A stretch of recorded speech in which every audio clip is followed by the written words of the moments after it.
agricultural college.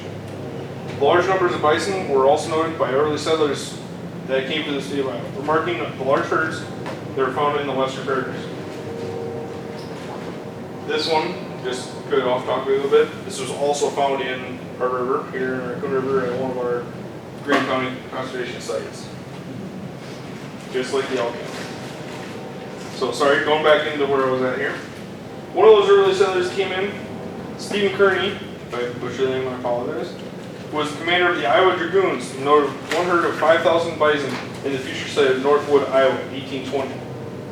As settlers grew and clearing of prairies and oak savannas occurred for farmland and town, this limited space bison required to roam and find food.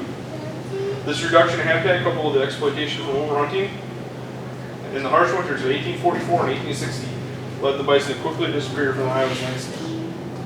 Some of the last recorded harvested in the state of Iowa include Ogden in 1863, Perry in 1865, and Woodward in 1868.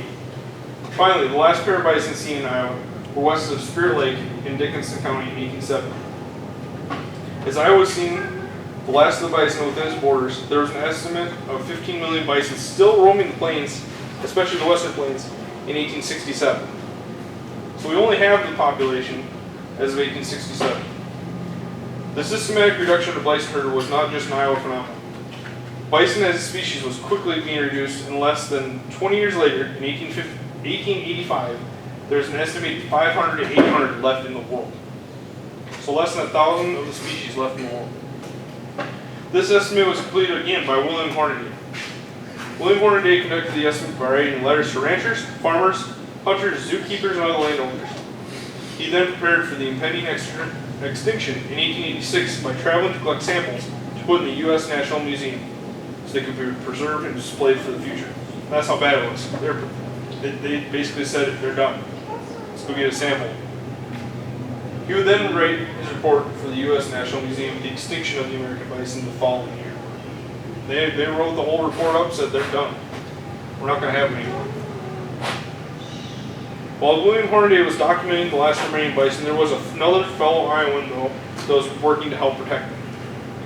John Lacey, a congressman from Oskaloosa, was writing legislation to preserve some of the United States natural resources.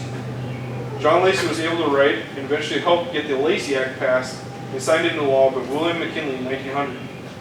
The Lacey Act, also referred to as the Yellowstone Park Protection Act, allowed the Department of Interior to protect Yellowstone lands and wildlife within the park from human destruction. The work of Hornaday to shed light on the peril of the bison and Lacey's ability to set up laws to protect the bison ultimately saved bison from vanishing from the United States and the world.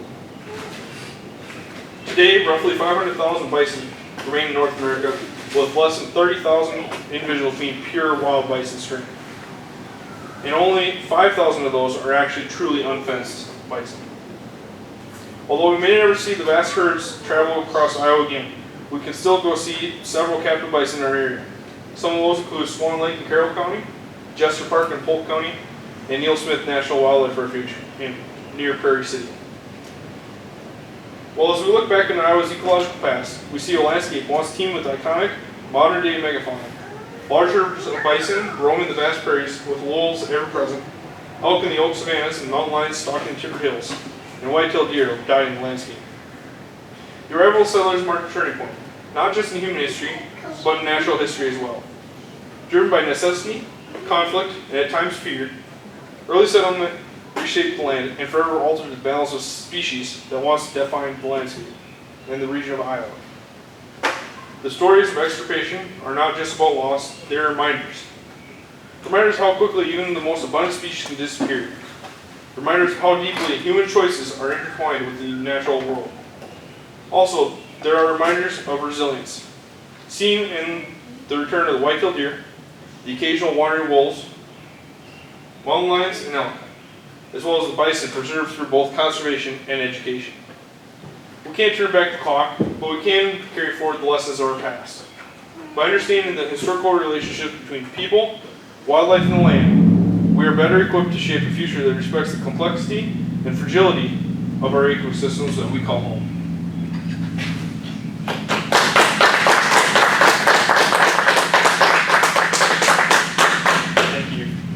Thank you. Any questions? questions? I did.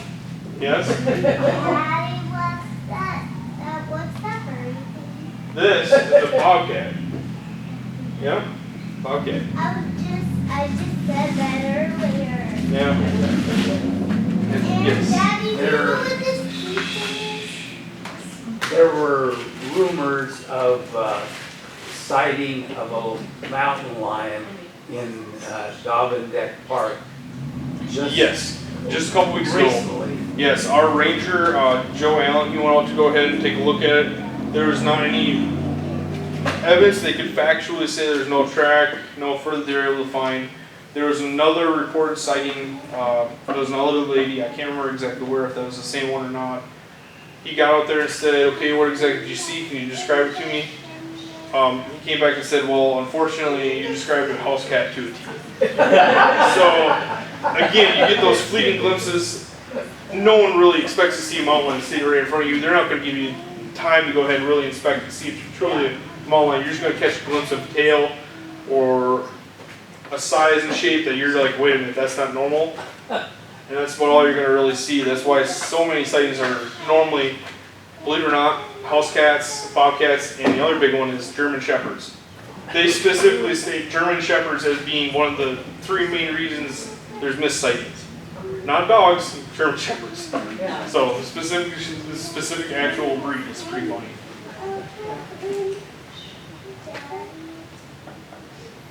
She wanted to know what that one is, so can you tell So us? this one right here, this one was not taken in the state of Iowa. This is actually a black bear skull.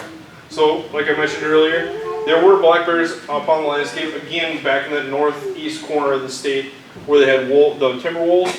They also had black bears up there. And one of the things that I thought it was interesting, they had a bounty on lynx. Well, that's because they also had lynx up in that northeast corner as well. So they had enough timbered area right before you cross the river and get into Wisconsin and Minnesota, kind of that area. They had what you would consider as being your more northeastern United States assemblage of animals. Bears, timber wolves, and then lynx and bobcat up there. Has there been any sightings of black bear Yes. in western Iowa? The last reported sighting of black bear for some reason was actually over, I believe, close to Dickinson County. That was the last that they considered seeing before they fully called that species extirpated. However, there are still sightings, especially along the Mississippi River corridor, of black bears every year. There's also been some sightings, especially in the southern portion of the state, along the Missouri border, where bears are coming up from Missouri. So, again, we don't have the timbered areas, we don't have kind of the swampy kind of areas, we don't have nice areas of berries and fish that they prefer for food. We're probably not going to see them be reestablished. You're just going to have passing glimpses upon the landscape. You're going to have one filter through, much like we see the mountain lions and the elk. It's not going to be, oh, there's a bear and he's going to be in this 150, 200 acres or in the county his whole life. He's going to move through looking for food and then, of course, mate again. So the fact that Iowa was mostly prairie Yep. eliminated the black bear from being around in great numbers. Yes, there wasn't a strong population, but especially in the river corridors, like the Des Moines River, the Raccoon River, you still had a few relic populations of black bears. Most of them, again, are in that northeast portion of the state. And then, of course, the southern portion of the state where there's more timber. Yes? Were deer trapped in that deep snow like elk? Yes, they actually specifically said that deer and elk were both close. But then elk or deer made the comeback because of the farms. They kind of bounced, they were able to bounce back because there was farms available, but there was a constant steady decline after they kind of got over a certain hump. And then by the 1880s, there's just no deer there. But the elk didn't. Elk were just so far removed that they didn't have relic populations that were able to subsist in like Missouri and. Was being lighter, was a deer being lighter able for them to jump out of the snow a little bit better, or not? I don't know if that really occurred because elk do really well in Yellowstone where there's a lot of snow. I would say it's probably more of a fact that do I want a big meal or do I want a small meal? And the elk's right there or the deer's right there. I'll wait for the deer. I'll go with the elk. It's bigger, more bang for my buck when I'm going to go out and have to kill an animal. I don't want to kill 2 or 3 deer to equate to 1 elk.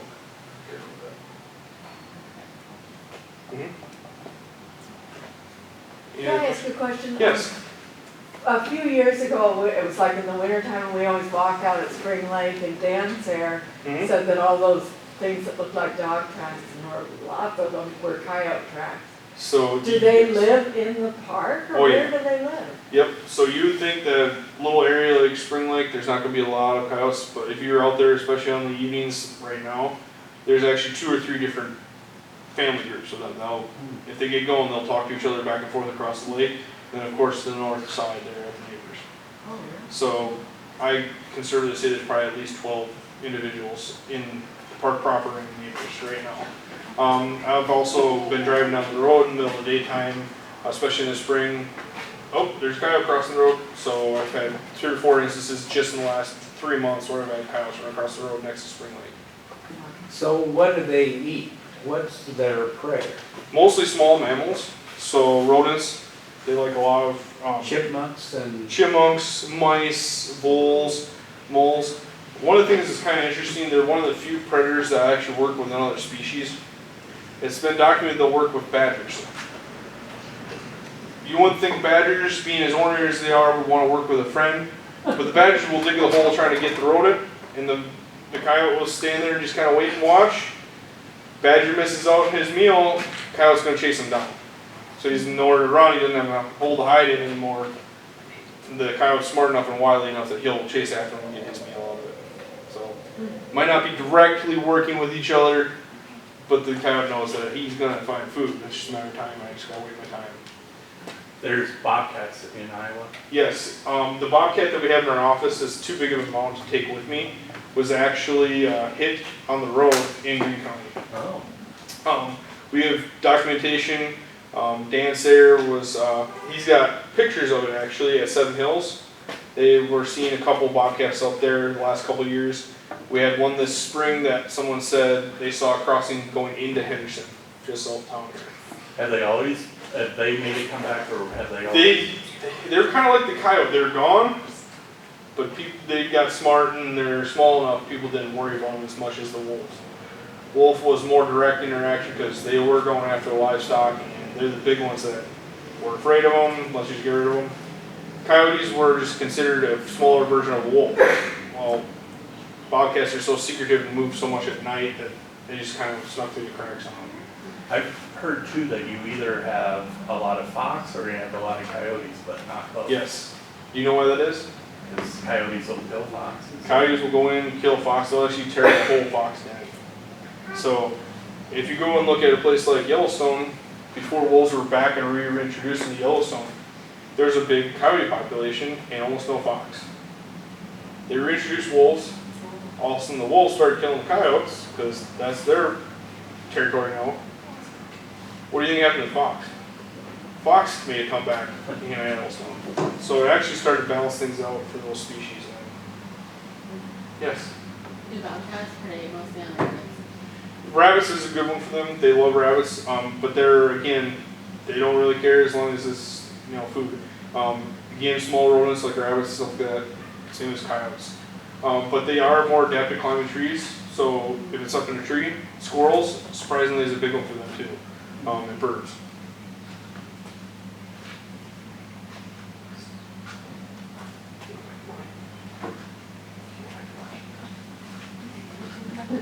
All right, anything else? Yes. I used to do a lot of fishing in Chippewa Village in Wisconsin. Yep. A lot of bears up there. Yep. And they would stay in that area just because of the habitat. Yep. They don't need to go anywhere else. So they got all they ever want up there. It's kind of interesting. You get up in those floges and stuff like that. I know a little bit. I'm more southern Wisconsin, where I'm from. But you get some of the wild cranberries and stuff. They love them. They love berries. If they had a choice between any other food and a berry, bears are very similar to us. They will eat sweets first. They love them. And you get into, I've done it a little bit. I had the fortune of trying to go for a bear. I never was able to harvest one. And the way they do it is baiting for bears. What do you think they bait bears with? What do you think makes them go crazy? Jelly donuts and liquid smoke. So it smells like pulled pork and it tastes like a jelly donut, they're all for it. So they're just like humans, believe it or not, when it comes to that. They're after their sweets and sweet meats.